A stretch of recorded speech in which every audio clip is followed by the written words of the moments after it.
Sanggup menerima diriku apa adanya, selain kasih-Mu, Yesus.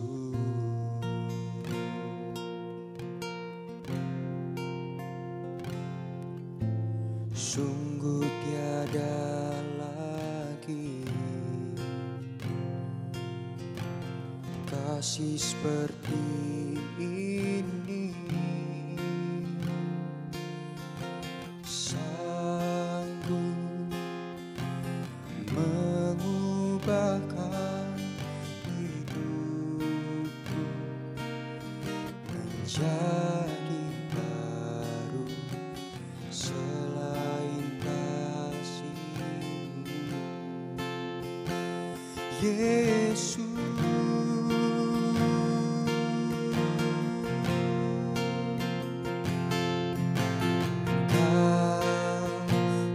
Kagumi dalam hati, kasih-Mu tiada duanya. Sampai kini ku akui, kasih-Mu tiada duanya.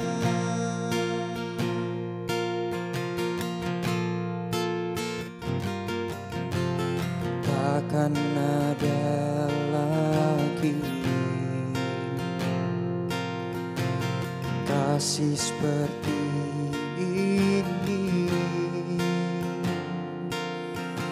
sanggup mengubahkan hidupku menjadi baru, selain kasih-Mu,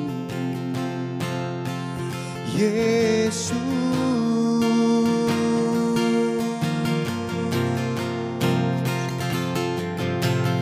Kau ku kagumi dalam hati, kasih-Mu tiada duanya. Sampai kini ku akui, kasih-Mu tiada duanya.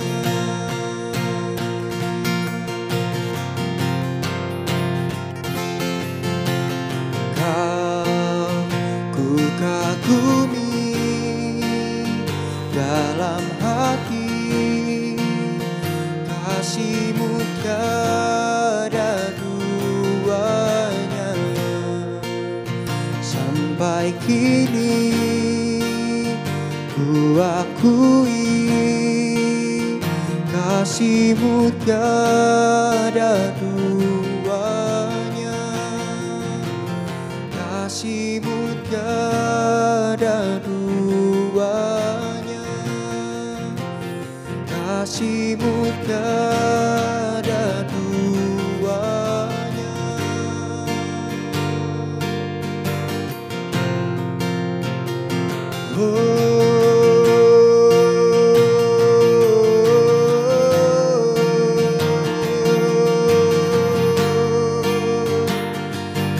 Kasih yang terbesar hanya ku peroleh daripada-Mu, Bapa.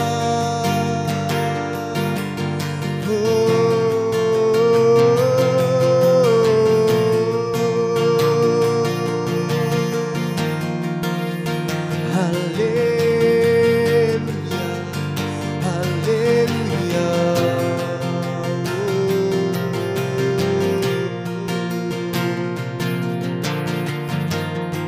Kau ku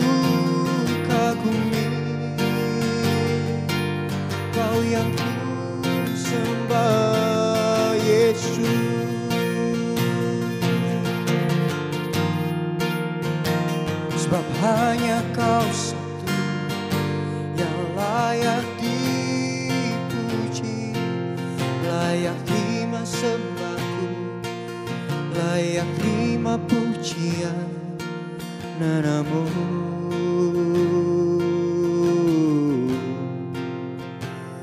Yesus, Yesus,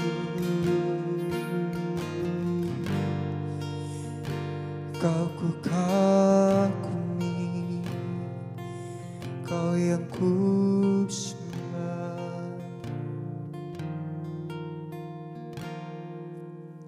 Kau ku kagumi dalam hati, kasih-Mu tiada duanya. Sampai kini ku akui, kasih-Mu tiada dua. Kau ku kagumi dalam hati, kasih-Mu tiada duanya. Sampai kini ku akui, kasih-Mu tiada duanya. Kasih-Mu tiada duanya, kasih-Mu tiada duanya.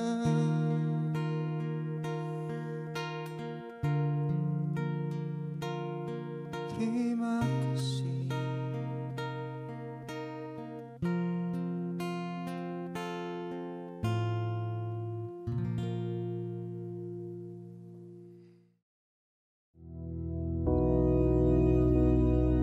Bapa kami yang di surga, dikuduskanlah nama-Mu, datanglah kerajaan-Mu, jadilah kehendak-Mu di bumi seperti di surga.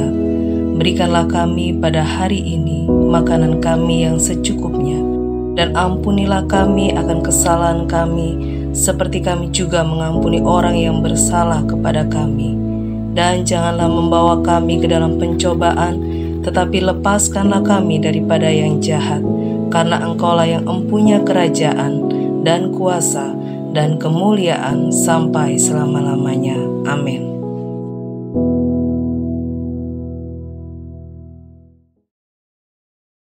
Puji Tuhan, saudara-saudaraku yang kekasih, ya.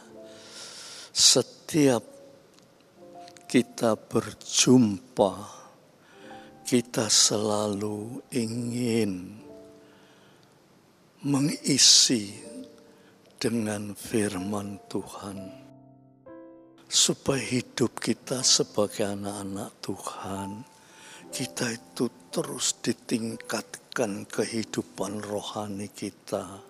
Ya, kita harus sadar bahwa tanpa meningkatkan kehidupan rohani kita, kita ini sia-sia, saudara. Sebagai anak-anak Tuhan, tidak ada banyak hasilnya.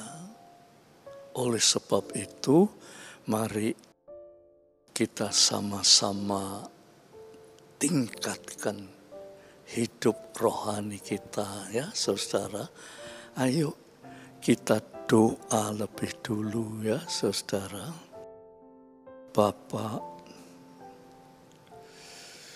Roh Kudus penolong kami. Kami manusia itu memang sulit. Kehendak ada untuk mencapai suatu kehidupan rohani yang baik. Tetapi kami selalu diteror oleh setan sehingga kami melalaikan itu. Kali ini Roh Kudus tolonglah supaya kami memperhatikan akan pertumbuhan kehidupan rohani yang akan memberi jaminan baik di dunia ini, apalagi setelah kami meninggalkan dunia ini. Terima kasih Bapak, dalam nama Yesus Kristus. Amin. Saudara, kita sama-sama membuka firman Tuhan atau kitab suci yang terdapat di dalam surat Efesus. Surat Efesus pasal yang kelima, saya akan bacakan ayat 15 sampai 18 saja ya saudara. Efesus pasal 5 ayat 15 sampai 18 ya. Saya bacakan ya saudara. Karena itu perhatikanlah dengan saksama bagaimana kamu hidup. Janganlah seperti orang bebal, tetapi seperti orang arif. Dan pergunakanlah waktu yang ada, karena hari-hari ini adalah jahat. Sebab itu, janganlah kamu bodoh, tetapi usahakanlah supaya kamu mengerti kehendak Tuhan. Dan janganlah kamu mabuk oleh anggur, karena anggur menimbulkan hawa nafsu, tetapi hendaklah kamu penuh dengan roh. Saudara, luar biasa firman Tuhan. Ya, saudara, firman Tuhan itu luar biasa. Kalau dibaca ya apik, tapi kita tidak mengerti apa keamanan arah tujuan firman Tuhan ini. Lah, coba saya akan usahakan ya saudara, supaya saudara itu ngerti apa yang Alkitab katakan ya. Dikatakan ayat yang ke-15, karena itu perhatikanlah dengan saksama. Nah, kata perhatikanlah ini ya sebetulnya sudah betul, kita memperhatikan itu betul. Ya, saudara, memperhatikan dengan saksama itu sudah betul. Upama saudara itu mengendarai mobil dan saudara mulai berjalan ya, melalui jalan tol, terus masuk jalan biasa, masuk ke daerah yang belum terjangkau atau alas, terus masuk sampai ke gunung pamannya. Saudara, sepanjang jalan itu, saudara itu akan melihat rambu-rambu, ya, supaya saudara itu selamat. Ya, waktu saudara berbelok, ya, itu ada rambu-rambu, hati-hati. Banyak kecelakaan karena belokan yang tajam. Ya, saudara waktu menuruni lembah, ada rambu-rambu, jangan cepat-cepat. Gunakan persneling 1 atau 2, ya, lambatkan akan kecepatannya, ya, supaya tidak sampai keblondor, ya. Jadi tiap jalan itu, apalagi saudara di jalan tol itu, saudara juga diberi rambu-rambu, saudara, ya, batasi kecepatan, sebab terlalu cepat, ya saudara. Ini menurut teori. Nek kita di jalan tol itu terlalu cepat, ya, itu ban itu panas, saudara. Ya, kalau kita berjalan cepat itu ban itu panas. Dan kalau sudah panas, ban itu bisa meletus. Sehingga banyak juga di jalan tol itu kecelakaan disebabkan oleh ban pecah itu banyak. Oleh sebab itu, saudara yang sering dalam jalan tol, hati-hati, batasi kecepatan. Ojo karena jalannya itu lurus, saudara, kecepatannya tidak dibatasi. Saudara ingat, ban itu bisa jadi panas. Kalau sudah panas, ban itu bisa meletus. Nek sudah meletus, lantas saudara itu kecelakaannya banyak, kecelakaan dan korban jiwa itu pasti terjadi. Nah, demikian juga kata perhatikanlah dengan saksama. Ya. Kata perhatikanlah dengan saksama itu, kalau saudara baca ini, saudara cuma mengerti kata perhatikanlah. Tetapi kalau saudara baca dalam pengertian bahasa asingnya, perhatikanlah dengan saksama itu dipakai kata-kata alegoris. Alegoris itu, ya saudara-saudara, artinya yaitu kita ini harus mempunyai pengertian, karena ini ibaratnya. Tadi saya katakan ibaratnya, perhatikanlah itu ibaratnya kita ini jalan di jalan umum, tadi sudah saya jelaskan, ya. Ibaratnya alegoris, ya, kiasan. Jadi perhatikan itu kiasan yang harus diperhatikan. Malahan saudara-saudara, kata perhatikanlah itu ditulis dalam bentuk imperatif. Arti kata imperatif itu harus, tidak boleh tidak harus.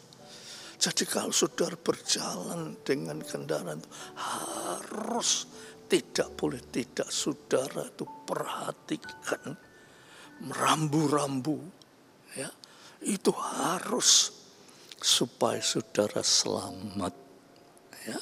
Itu kata yang disebut di sini. Karena itu perhatikanlah dengan saksama bagaimana kamu hidup. Nah, sekarang saudara bukan perhatikan waktu saudara dalam perjalanan mobil, tetapi di sini perhatikanlah, baik ditulis dalam bentuk yang imperatif, itu harus, tidak boleh tidak, perhatikan, ya. Nah, maka itu perhatikanlah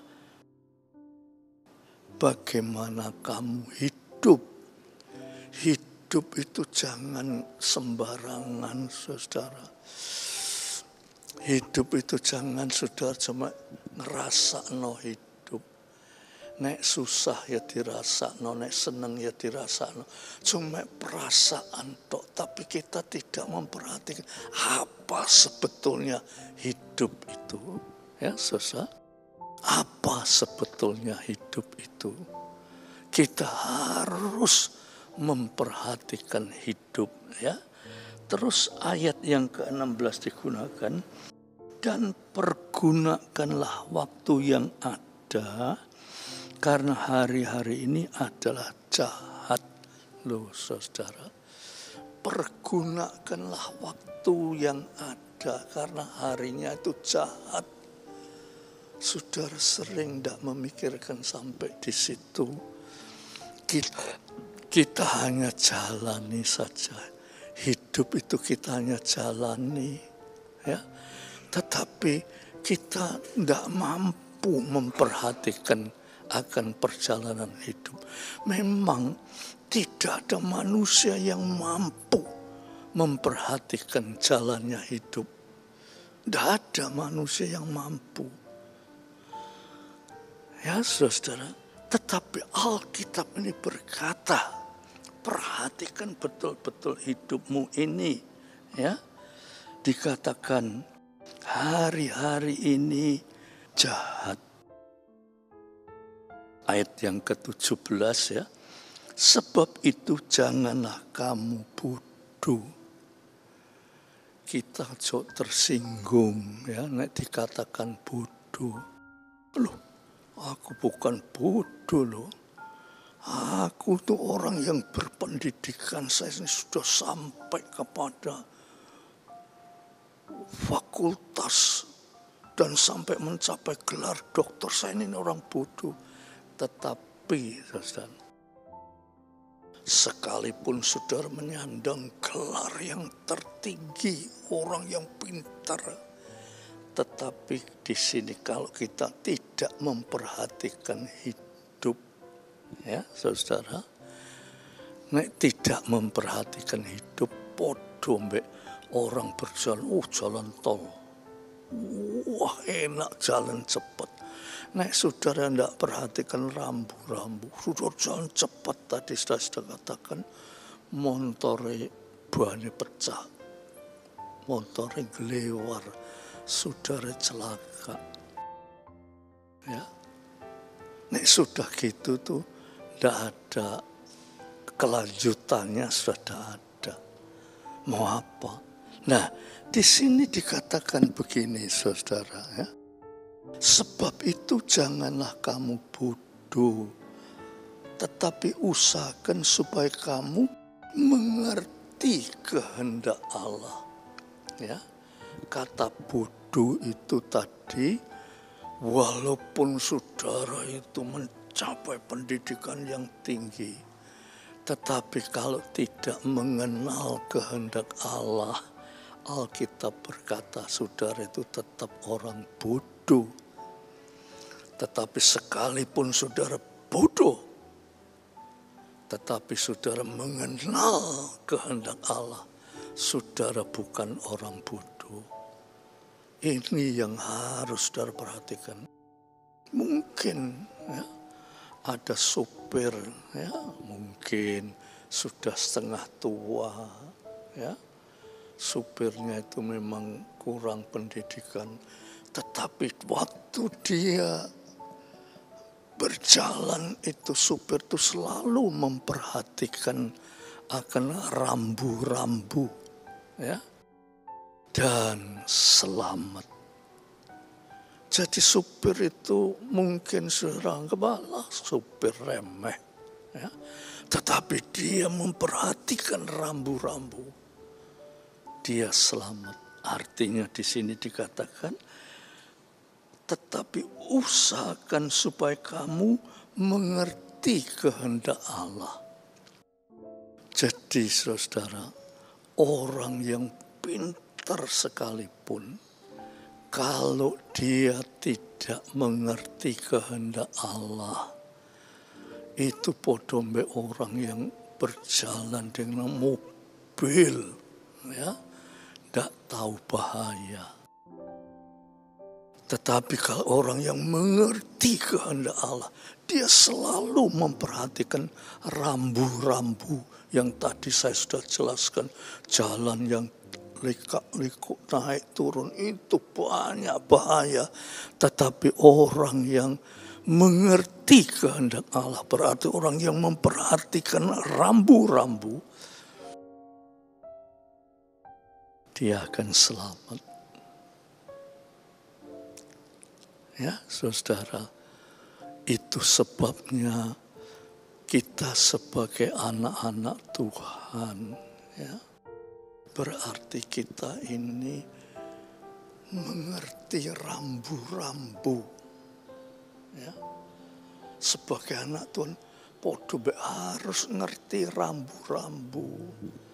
Nek ndak ngerti, kita mungkin ngerti, saudara. Mungkin ngerti rambu-rambu, mungkin ngerti. Anak-anak Tuhan itu mungkin mengerti firman Tuhan. Tetapi karena tadi, jalan tol enak, jalannya lurus, lupa. Rambu-rambunya lupa. Ya, sehingga terjadi kecelakaan. Ya, mungkin tahu, saudara sebagai anak Tuhan mungkin tahu firman Tuhan, tetapi tidak diperhatikan. Sehingga ya bagaimana kalau di jalanan, baik jalan tol maupun jalan naik turun gunung, turun lembah, saudara tidak memperhatikan rambu-rambu, ya saudara mungkin bisa kecelakaan. Ya, jadi di sini dikatakan, ya, usahakanlah supaya kamu mengerti kehendak Allah. Ya, kehendak Allah itu yaitu rambu-rambu itu diperhatikan supaya kita selamat. Tetapi saudara, itu kita berbicara tentang manusia pada umumnya. Tetapi kehendak Allah ini lebih daripada itu. Kehendak Allah itu yaitu supaya manusia ciptaan Allah itu kalau sudah meninggalkan dunia ini memperoleh hidup yang kekal. Itu kehendak Allah. Tapi kita ini tidak pernah tercipta di dalam pikiran kita akan apa itu hidup yang kekal. Kita hanya memikirkan hidup seputar hidup di dunia ini. Sangat jauh sekali untuk memikirkan hidup yang kekal. Saudara-saudara, saya sering katakan, hidup di dunia ini kesempatan. Nek sudah meninggalkan dunia ini, saudara tidak ada kesempatan lagi. Kalau saudara tidak berusaha untuk mengerti kehendak Allah, Tuhan berkata, itu manusia yang bodoh. Sekalipun dia pintar, tetapi dia tidak mau mengerti kehendak Allah. Allah bilang orang itu bodoh. Sebab dia mati, dia akan menghadapi suatu hukuman yang kekal, saudara-saudara. Itu kita tidak pernah berpikir itu, karena kita juga tidak mampu. Tidak mampu memikirkan itu. Coba saudara bayang berapa banyak orang yang sudah mati tanpa mengenal Allah. Aduh, kalau kita bayangkan sekarang ini dia sedang berada di api neraka, saudara, yang kekal, saudara. Itu sebabnya, saudara-saudara, kita ini sebagai anak Tuhan, kita itu mengerti kehendak Allah. Ya, saudara tidak akan bisa mengerti, sebab kita itu penghidupan kita selalu dipengaruhi oleh masa-masa sekarang ini. Tetapi saudara, kalau kita ini dipenuhi oleh kuasa Roh Kudus, Roh Kudus akan memimpin saudara untuk mengerti kehendak Allah.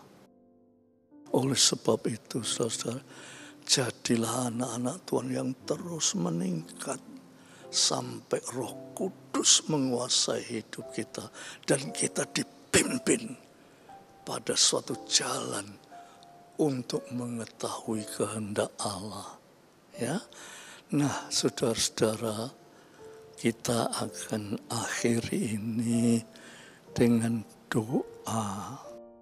Sebelum doa, saudara-saudara, mari saudara kiranya suka merenungkan firman Tuhan ini, ya saudara.